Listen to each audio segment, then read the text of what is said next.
Hey, I'm Mr. Kilby. I'm the percussion teacher at Fort Dorchester High School, and I just wanted to play you the junior rudiments so that you have something to look at while you're practicing. I'm just going to give a short breakdown of each one as we get there that will hopefully be helpful.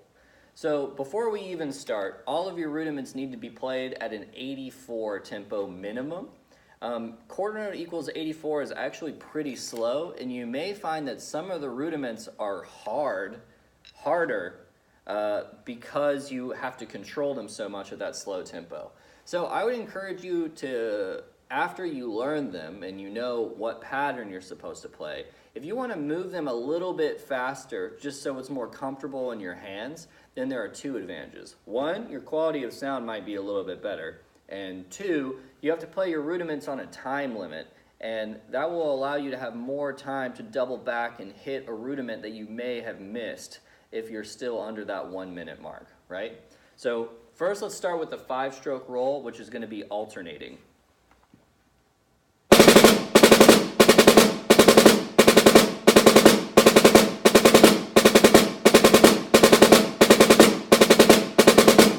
So I'm playing that considerably faster than the 84 mark, but this should be comfortable in your hands too, right? This is actually quite hard to control. So here's the 9-stroke roll. It's also alternating.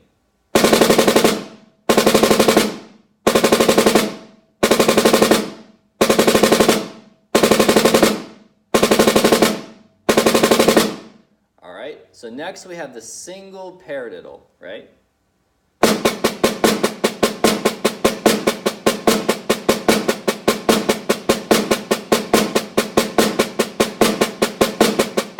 So the tricky thing about the single paradiddle is that there's actually an accent on the first note, right? So if each hand is playing separately, then we need to hear accent, which is a downstroke, right?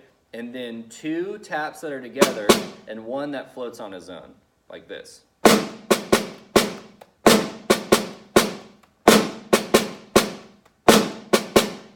And your left hand is actually doing the same thing, just backwards.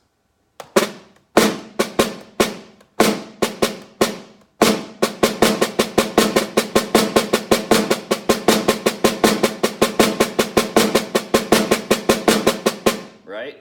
And that's all going to come from control in the back of your fingers. You're going to have to think about having soft hands in the back and feeling your fulcrum, instead of being in the front of your hand, being more towards the middle. You're holding and controlling the whole stick, not just the front.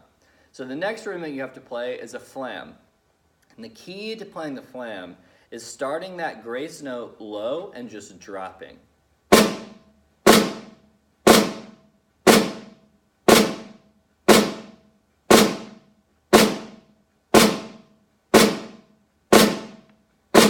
Good, right?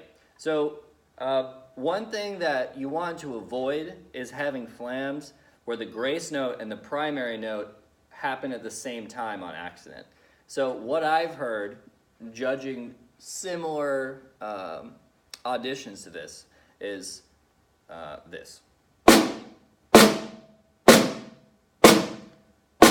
Right? So 2 mistakes here. Your grace note is too high and it's not just dropped, and the grace note and the primary note are happening at the same time. Don't want that. Got to start your grace note low, your primary note high, right? And then if you just drop them both, this hand should get to the head first, right?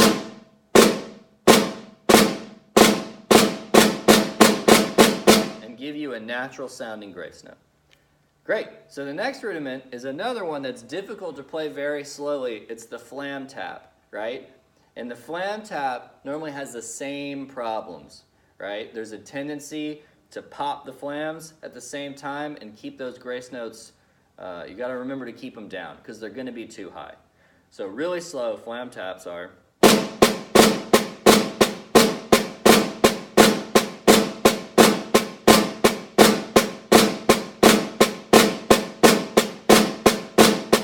So, last one, wrong sticking there. So, one thing that's difficult about the flam taps is you could even see that I was spending so much of my energy trying to control what I was just doing, right?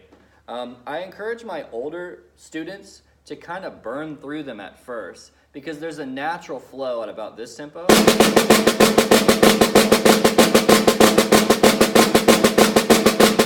Where you're not going to pop any of your flams and you can move through them a little bit quicker, right? So even if you're a junior and you're not ready for that yet, then it should be something you can hit in your practice time. And the way that you can really set yourself up for success is to practice just playing 3 strokes.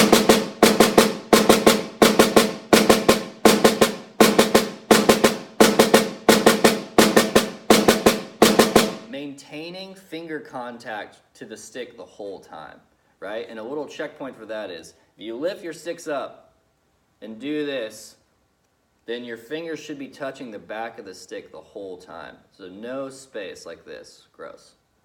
Whole time, and you're controlling 3 different strokes.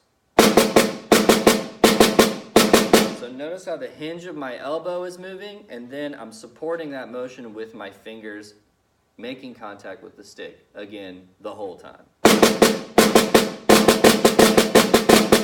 Right, so that's our flam tap. Whoop.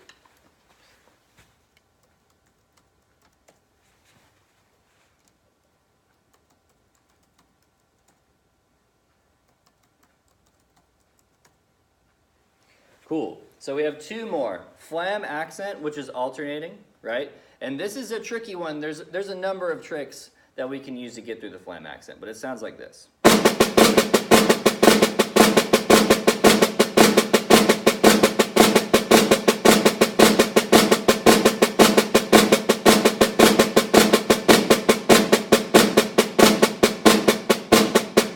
So notice that I have a primary stroke height up here, and then I have an inner beat. Now, 2 different things that you should practice. One is only 1 hand at a time. So look what happens when I put 1 hand on the rim.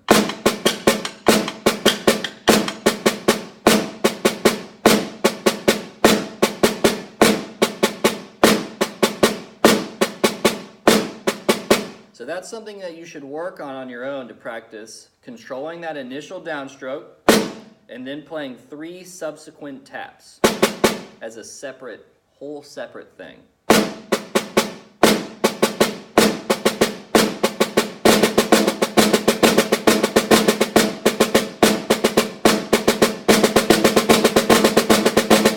That's the only way that you're going to get speed and dexterity playing flam accents. Cool.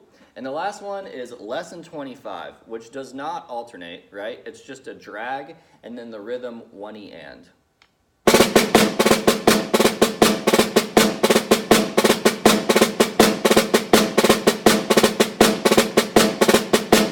All right, and those are your junior rudiments. Don't have too much fun without me. Hopefully I'll see you soon. We can have an opportunity to play for each other. Happy practicing. All right.